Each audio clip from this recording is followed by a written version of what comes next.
जिसे हम पृथ्वीराज चौहान के नाम से जानते हैं, तो शायद भारतीय इतिहास का ध्रुव तारा है, दरित पैमान नक्षत्र है, जिसके बारे में दूर दराज गांव ढाणी का बैठा हुआ अनपढ़ आदमी भी जानता है।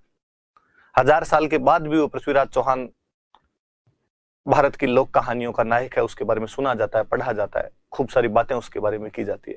आज हम उस व्यक्ति के बारे में पढ़ेंगे। मुझे लगता है वो अपने ताऊ विग्राज चतुर्थ का सच्चा उत्तराधिकारी था। जब उसका ताऊ अपने दिल्ली शिवालिक अभिलेख के अंदर लगवाता है कि मैंने तुर्कों को आर्यावर्त से रहित कर दिया है, पूरी तरीके से निकाल दिया, और मैं चाहूंगा कि मेरे उत्तराधिकारी भी उन्हें अटक नदी तक सीमित रखे, कुछ वैसा ही करने का प्रयास उस पृथ्वीराज ने किया था। हालांकि चौहान वंश में उससे पहले 2 पृथ्वीराज हो चुके थे, तो इसे हम पृथ्वीराज थर्ड कहते हैं, पृथ्वीराज तीसरा कहते हैं। ध्यान देना इस बात पर, मैंने 2 बात बोली है। एक, मैं लगातार चौथी क्लास चौहानों के बारे में होगी और मैं हर क्लास के अंदर ये कहता हूं कि पृथ्वीराज चौहान का ताऊ विग्राज चतुर्थ, पृथ्वीराज चौहान का ताऊ विग्राज चतुर्थ। मैं आपको बताना चाहता हूं इस बात की तरफ कि विग्राज चतुर्थ जो था उसके पिता का बड़ा भाई था। मैं अपनी बात को कॉन्ट्राडिक्ट करता हूं जब मैं शुरू के अंदर कहता हूं कि हमें राजाओं के इन आपसी रिलेशंस के बारे में जानने की कोई आवश्यकता नहीं है। हमें नहीं देखना कि अल्लट और बापा रावल किसके क्या लगते थे और बापा रावल और गोहिल के अंदर आपस में क्या रिलेशन हुआ करता था, ऐसा मैंने ही किसी क्लास के अंदर बताया होगा, पर आज मैं ही कह रहा हूं कि कृपया इनके बीच के रिलेशन का ध्यान रखना। मैं भी कभी ध्यान दिया नहीं, मैं क्लास में भी नहीं पढ़ाता था, लेकिन एक दिन किसी बच्चे ने आकर मुझे ऑफिस के अंदर पूछा कि सर, विग्राज चतुर्थ पृथ्वीराज चौहान का दादा लगता था क्या? उस दिन मुझे लगा यार ये भ्रांति इसके पास में कहां से आई।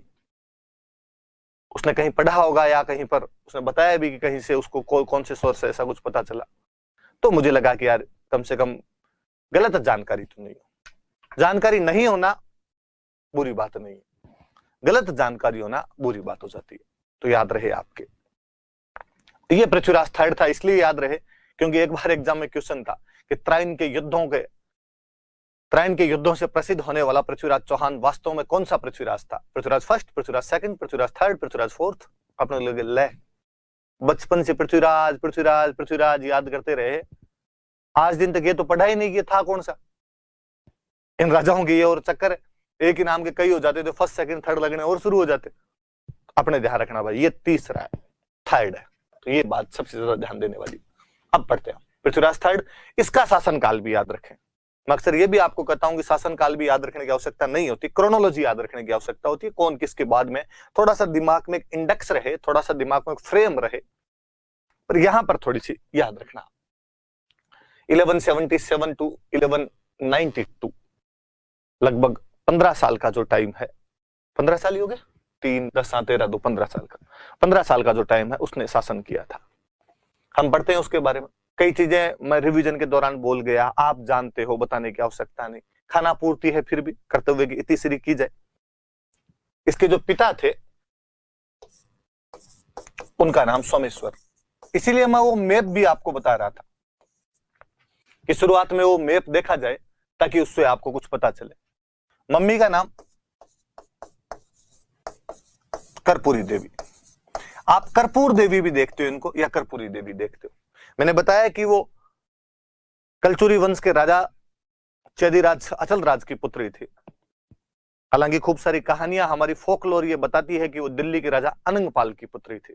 अनंगपाल तोमर जो कि दिल्ली का राजा था उसकी पुत्री हुआ करती थी, पर नहीं, हमारे कंटेम्पररी उस समय के सोर्सेज मिलते हैं, वो भी अपने वर्तमान दौर के इतिहासकार हुए, वो भी सबने कहा कि नहीं, वो पृथ्वीराज रासोक के अंदर ही ऐसी एक बात लिखी हुई, इसके अलावा कहीं पर नहीं है, पर ऐसा नहीं हुआ था। बाकी सब सोर्सेज जिसके खिलाफ जाते हैं जो उस टाइम के थे, और वो चेदी वंश के राजा थे, अचल राज थे, उनकी पुत्री हुआ करती थी। ध्यान रखना आपने कर्पूरी देवी के बारे में थोड़ा। जन्म कब हुआ? ऐसा कहा जाता है कि पृथ्वीराज थर्ड जो था वो 11 वर्ष की उम्र में सिंहासन पर बैठ गया था। कोरोनेशन कब होता है उसका? जब वो 11 इयर्स ओल्ड था। तो बच्चों बताओ उसका जन्म कब हुआ होगा? फटाफट अपने दिमाग के घोड़े दौड़ाइए, सोचिए कि 1177 में जब राजा बना है तब वह 11 साल का था। तो अपनी रीजनिंग और मेंटल एबिलिटी का प्रयोग करते हुए देखिए कि उसका जन्म किस वर्ष हुआ होगा। और हाँ, कॉपी पेन नहीं लेना, अंगुलियों पे भी नहीं करना, सीधा सीधा सोचिए कितना हो सकता है। 77 से 11 माइनस करेंगे तो कितना आएगा। हालांकि फिर भी कई यूज लेंगे, दूसरी चीजें देखेंगे कितना हो रहा है कितना नहीं हो रहा है। 1166 में उसका जन्म हुआ था। मात्र 11 वर्ष की उम्र में जब राजा बना तो कहा गया यार छोटा है अभी, हाथों हाथ कोई संभालने वाला होना चाहिए शासन को। कौन संभाले, सोमेश्वर की तो मृत्यु हो गई, तो इनकी जो माता थी कर्पूरी देवी वो शासन संभालती। कर्पूर देवी का दो या कर्पूरी देवी का दो, वो शासन संभालती। ये केवल एक फैक्ट नहीं है कि पृथ्वीराज चौहान की माता कर्पूरी देवी ने शासन संभाला, या कभी पहले हमने पढ़ा था कि विक्रमादित्य सांगा के जो बेटे थे उनके समय में उसकी माता कर्मावती ने शासन संभाला। सोचा जाए तो केवल याद करने की 2 लाइनें हैं कि किसकी संरक्षिका कौन थी, पैटर्न या गार्जियन कौन थी, और एग्जाम में क्वेश्चन अगर हम कर लेंगे। पर इस बात से भी सोचा जाना चाहिए कि अक्सर हमारे साहित्य में, हमारी फिल्मों के अंदर जब रानियों को इस तरीके से पोर्ट्रेट किया जाता है कि वो केवल नाजो नखरों उठाने वाली, महलों के अंदर रहने वाली, केवल पुरुषों के लिए भोग विलास की वस्तु होने वाली रानियां हुआ करती थी, तब सोचा जाना चाहिए कि नहीं, वे महिलाएं राजनीतिक रूप से भी उतनी अधिक निपुण, एक्सपर्ट हुआ करती थी। डिप्लोमेसी, पॉलिटिक्स, उन्हें सब कुछ आया करती थी। इसलिए अपने बेटों के वयस्क ना होने पर, मैच्योर ना होने पर, उन्होंने शासन प्रबंध बहुत अच्छी तरीके से संभाला है। मैं हमेशा कहता हूं कि राजस्थान का इतिहास कभी मेन नैरेटिव के अंदर आ नहीं पाया। जो वास्तविक भारत का जो इतिहास पढ़ाया जाता है उस डिस्कोर्स में उसको स्थान ही नहीं दिया गया। इसलिए अक्सर यदि किसी से पूछ लिया जाए कि कुछ ऐसी महिलाओं के नाम बताइए जो शासन प्रबंध में बहुत निपुण हुई थी, तो लोगों के पास में थोड़े अलग से नाम उनके दिमाग में रजिया सुल्तान का नाम आ जाएगा, क्योंकि वो मेन हिस्ट्री के अंदर पढ़ाई जाती। औरंगजेब की बहन जहांआरा का नाम भी सुन लेंगे, नाम उनके यहां भी सुने होते हैं, पर वो कभी इस तरफ जा नहीं पाते कि यार संरक्षिका का मतलब है वह महिला शासन संभाल रही थी उस दिनों में। मुझे ये भी बड़ा और अजीब लगता है कि जब कहा जाता है राजस्थान में सती प्रथा बहुत जोरों पर हुआ करती थी, तब मुझे लगता है कि यार सती प्रथा यदि इतनी प्रबल हुआ करती थी तो सोमेश्वर के मरने के बाद में कर्पूरी देवी को क्यों नहीं बाढ़ दिया गया था, या सांगा की मृत्यु के बाद भी कर्मावती जिंदा कैसे रह गई थी। वो उदाहरण भी बहुत कम है। कभी अन्य विषय पर हम जाएंगे तब उनकी भी बात करेंगे।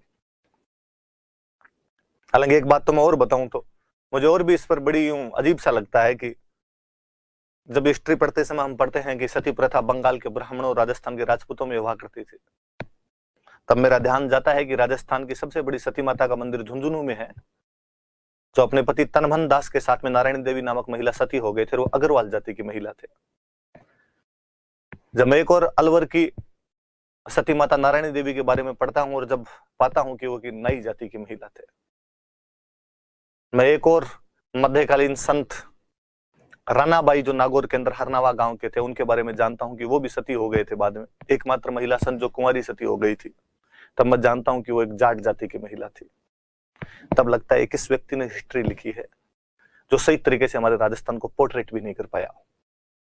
और इसका सबसे बड़ा कारण यह है कि आपकी भाषा को रिकॉग्नाइज नहीं मिला, आपकी भाषा को राजस्थानी को कोई मानता नहीं है। इसलिए अन्य भाषाओं में जो भी सोर्स लिखे हुए थे उन्होंने उसके आधार पर हिस्ट्री लिख दी। पहली बात तो आपकी भाषा को उन लोगों ने रिकॉग्नाइजेशन दिया ही नहीं, और दूसरा आपकी भाषा में जो साहित्य लिखा हुआ था वो यह कहकर नकार दिया गया कि तो राजाओं ने दरबार में बिठाकर लिखवा लिया होगा।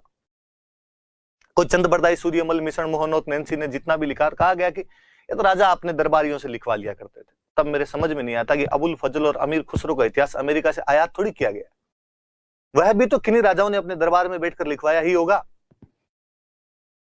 पर आप उधर कंसिडर करते हो, इधर वाले को कंसिडर नहीं कर पाते हो। खूब सारी बातें हैं। तो ये वो महान महिलाएं थी कर्पूरी देवी, ये तो याद रखे जाने चाहिए।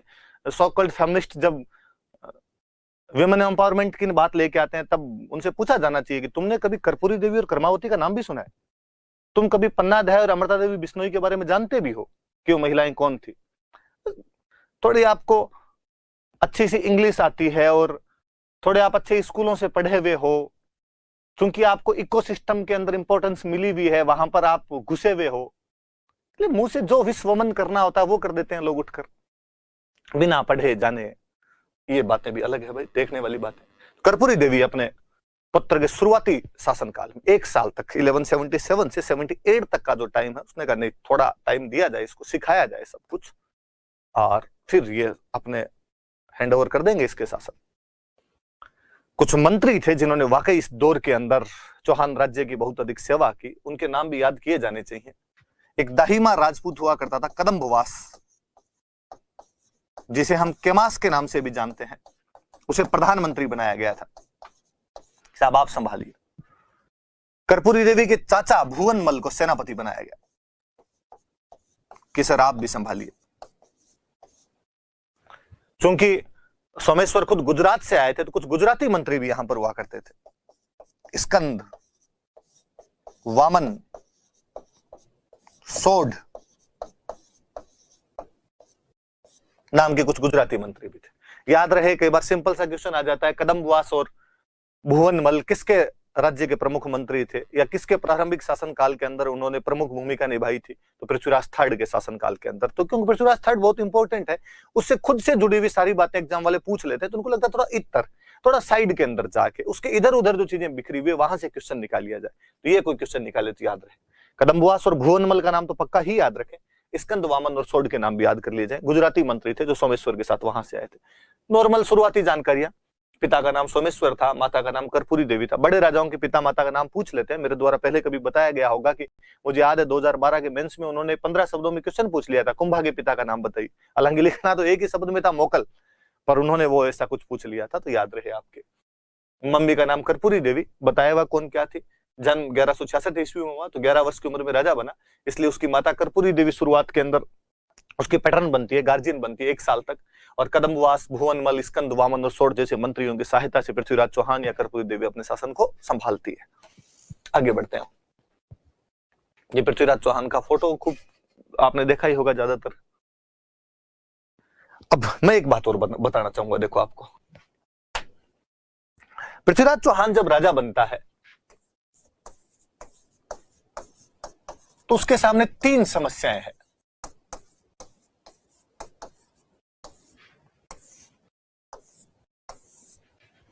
सिंपल देखना, आप ध्यान देना, 3 समस्याएं। घर में उसके कुछ दुश्मन है, उनसे निपटना है। पड़ोसियों में उसके कुछ दुश्मन है, उनसे निपटना है। विदेशियों में उसके कुछ दुश्मन है, उनसे निपटना है। In house, neighbouring states, foreign states, इन तीनों के साथ में उसके पंगे हैं, कहीं ना कहीं रिफ्ट है इनके साथ में। यहां पर उसको कुछ ना कुछ करना है। घर में कौन? तो उसके जो भी कजन है, उसके जो भी चचेरे भाई हैं, अभी हम बात करेंगे कौन वो पंगे ले रहे हैं। कई ट्राइबल ग्रुप से वो पंगे ले रहे हैं। कौन से ट्राइबल ग्रुप अभी हम पढ़ लेंगे। पड़ोसियों में कौन? यूपी एमपी के बॉर्डर पर फैला हुआ बुंदेलखंड का इलाका, जिसके अंदर कभी जजाक, भुक्ती और महोबा नाम के स्थान आया करते थे, जो कभी चंदेलों की रणभूमि हुआ करता था। वो चंदेल,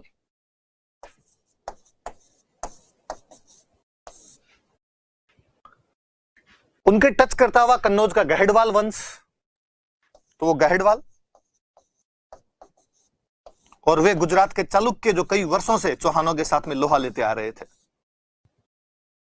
जिनका संघर्ष कभी चंदन राज के समय में शुरू हो गया था और अरुणोराज के टाइम में, विग्रह चतुर्थ के टाइम में हम उस संघर्ष को और बढ़ावा पाते हैं। इन तमाम लोगों से उसको निपटना था।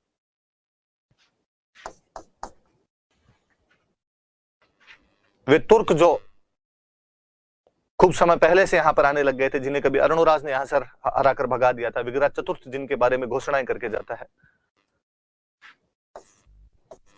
वे गजनी की यामिनी वंश के राजा,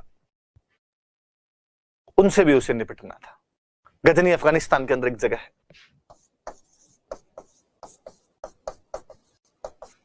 तो कहां कहां निपटना उसे? अपने घर में, अपने कजन से, कुछ ट्राइबल ग्रुप से, अपने पड़ोसियों यूपी एमपी वाले चंदेल, यूपी के गहडवाल और गुजरात के चालुक्य, और अफगानिस्तान में गजनी नाम के स्थान के जो राजा थे उनसे निपटना था।